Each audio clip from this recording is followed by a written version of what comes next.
العقل المغربي ذكي، غير خاصو يلقى الساروت.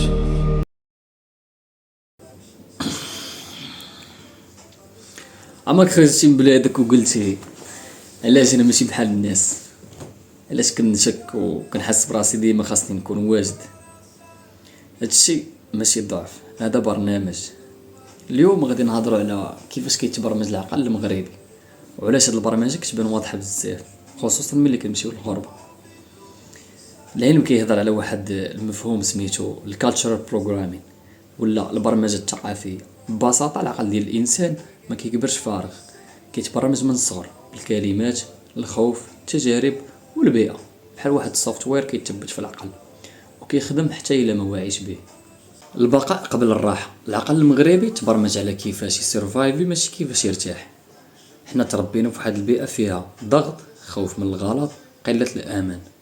العلم كيسمي هادشي السرفايفل اورينتد مايندسيت اولا الحذر والشك. منين كنكونوا صغار كنسمعوا دير عقلك، ما تثق في حتى واحد، رد بالك. هادشي خلق واحد الكود في العقل. في شي حاجه جديده بدا نكون حذر، ماشي لاننا خايبين ولكن لان الحذر كان وسيله للبقاء. في العقل المغربي القرار ماشي ديالك بوحدك، العائله، كلام الناس، العيب. العقل مبرمج يسول واش هاد القرار غادي يخرجني على الجماعه.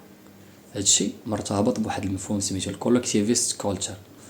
ملي كنمشيو للغربه هاد البرنامج كيطلع فيه بوك حيت البيئه تبدلات، ولكن العقل باقي خدام بنفس الطريقه بنفس الاعدادات. الناس كيبانوا لك باردين ولكن في الحقيقه هما غير مباشرين. السكوت اللي تربينا عليه كيولي قلق، وهنا كتوقع الصدمه الثقافيه. واش نقدر نبدل هاد البرمجه؟ السؤال المهم هو واش خاصنا نحيدو هاد البرمجه؟